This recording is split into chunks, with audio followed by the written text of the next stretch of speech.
আসসালামু আলাইকুম বন্ধুরা। বাংলাদেশে যারা স্টুডেন্ট আছে, ছাত্রছাত্রী আছে, তাদের জন্য এখন একটা গোল্ডেন অপরচুনিটি চলতেছে, সেটা হলো অস্ট্রেলিয়ার ভিসা। অস্ট্রেলিয়াতে বর্তমান সময়ে খুবই দ্রুত আপনাকে ভিসা দিচ্ছে। সেটা হলো আপনার লেভেল 1-এ আছে বাংলাদেশ, তাই ব্যাংক স্টেটমেন্টের দরকার নাই। জাস্ট আইএলটিএস পয়েন্টটা হলে আপনি অ্যাপ্লাই করলে ভিসা পেয়ে যাচ্ছেন। তো এই ভিসাটাতে অ্যাডভান্টেজ কীভাবে নেবেন সেটাও জেনে নেন।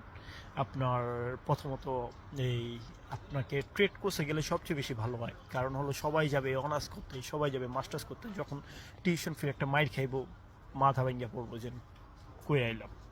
কিন্তু এখানে যদি অস্ট্রেলিয়ার সাথে আপনি একটা গেম খেলেন, লাইক আপনি গেলেন ডিপ্লোমা কোর্সে অথবা ট্রেড কোর্সে, $6,000 অস্ট্রেলিয়ান, আপনি 50% টাকা দিলেন, $3,000, আর 3,000 টাকা বাদ বাকি 5-6 লাখ টাকা অস্ট্রেলিয়া চলে গেলেন।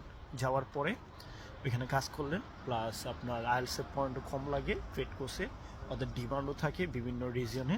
তো ওটাতে অ্যাপ্লাই করলে কুকে হোক অন্যটাতে হোক আপনি জব পেয়ে যাবেন, পার্মানেন্ট রেসিডেন্সও পেয়ে যাবেন। কিন্তু যারা আইটিতে যাবে, যারা অ্যাকাউন্টিংয়ে যাবে, মাস্টার্স প্রোগ্রামে যাবে, তাদের জন্য পার্মানেন্ট রেসিডেন্সি নাই। 4-5 বছর পর চিন্তা করবো যে আমি আমার লাইফে ভুল ডিসিশন নিছি। সো ডিসিশন এখন সঠিক করেন, 4 বছর পর এনজয় করেন। ধন্যবাদ।